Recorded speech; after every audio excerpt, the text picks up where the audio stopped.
ದೇಶಾದ್ಯಂತ ಮಹಾಶಿವರಾತ್ರಿಯ ಆಚರಣೆ ಸಂಭ್ರಮ ಎದ್ದು ಕಾಣ್ತಾ ಇದೆ.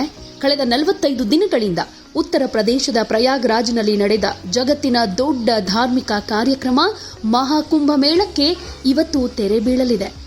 ಪೌಷ್ ಪೂರ್ಣಿಮೆಯ ದಿನವಾದ ಇಂದು ಅಂತಿಮ ಪವಿತ್ರ ಸ್ನಾನಕ್ಕಾಗಿ ಮುಂಜಾನೆಯಿಂದ ಲಕ್ಷಾಂತರ ಜನ ಮಹಾಕುಂಭ ನಗರಕ್ಕೆ ಆಗಮಿಸ್ತಾ ಇದ್ದಾರೆ. ತ್ರಿವೇಣಿ ಸಂಗಮದಲ್ಲಿ ಮಿಂದೇಳ್ತಾ ಇದ್ದಾರೆ. ಹರ ಹರ ಮಹದೇವ್ ಘೋಷಣೆಗಳ ನಡುವೆ ಸಂಗಮ ಸ್ಥಳದಲ್ಲಿ ಅಥವಾ ಸಮೀಪ ಇರುವ ವಿವಿಧ ಘಾಟ್ಗಳಲ್ಲಿ ಪವಿತ್ರ ಸ್ನಾನ ಮಾಡ್ತಾ ಇದ್ದು, ಯಾವುದೇ ಸ್ಥಳದಲ್ಲಿ ಹೆಚ್ಚಿನ ಜನಸಂದಣಿ ಉಂಟಾಗದಂತೆ ಭದ್ರತಾ ಸಿಬ್ಬಂದಿ ಎಚ್ಚರಿಕೆಯನ್ನು ವಹಿಸಿದ್ದಾರೆ. ತ್ರಿವೇಣಿ ಸಂಗಮದಲ್ಲಿ ಮಹಾಕುಂಭದ ಕೊನೆಯ ಸ್ನಾನದಲ್ಲಿ ಭಾಗಿಯಾಗ್ತಾ ಇರುವ ಭಕ್ತರ ಮೇಲೆ ಹೆಲಿಕಾಪ್ಟರ್ ಮೂಲಕ ಪುಷ್ಪವೃಷ್ಟಿಯನ್ನ ಮಾಡಲಾಗಿದೆ. ಜನವರಿ 13ಕ್ಕೆ ಶುರುವಾದ ಮಹಾಕುಂಭ ಮೇಳ ಇವತ್ತು ಮುಕ್ತಾಯವಾಗುತ್ತೆ. ಅಧಿಕೃತ ಅಂಕಿ ಅಂಶಗಳ ಪ್ರಕಾರ ಇಲ್ಲಿ ತನಕ 64 ಕೋಟಿಗೂ ಹೆಚ್ಚು ಭಕ್ತರು ಸಂಗಮದಲ್ಲಿ ಪವಿತ್ರ ಸ್ನಾನ ಮಾಡಿದ್ದಾರೆ. ಮಹಾಶಿವರಾತ್ರಿಯು ಮಹತ್ವದ ಆಧ್ಯಾತ್ಮಿಕ ಕ್ಷಣವನ್ನ ಗುರುತಿಸಲಿದ್ದು, ಈ ಸಂಖ್ಯೆ 66 ಕೋಟಿ ಮೀರುವ ನಿರೀಕ್ಷೆ ಕೂಡ ಇದೆ.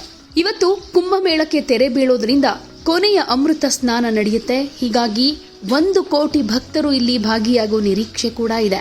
ಜನಸಂದಣಿ ಮತ್ತು ವಾಹನ ದಟ್ಟಣೆ ನಿಯಂತ್ರಿಸುವ ಸಲುವಾಗಿ ನಿನ್ನೆ ಸಂಜೆಯಿಂದಾನೇ ಪ್ರಯಾಗ್ರಾಜ್ಗೆ ವಾಹನಗಳ ಪ್ರವೇಶವನ್ನು ನಿರ್ಬಂಧಿಸಲಾಗಿದೆ. ಈ ಮಧ್ಯೆ ಕುಂಭಮೇಳಕ್ಕೆ ಬಂದ ಭಕ್ತರು ಸುರಕ್ಷಿತವಾಗಿ ವಾಪಸ್ ಹೋಗೋದಕ್ಕೆ ರೈಲ್ವೆ ಇಲಾಖೆ ಪ್ರಯಾಗ್ರಾಜ್ನಿಂದ 350ಕ್ಕೂ ಹೆಚ್ಚು ರೈಲುಗಳ ಸಂಚಾರಕ್ಕೂ ಕೂಡ ವ್ಯವಸ್ಥೆ ಮಾಡಿದೆ.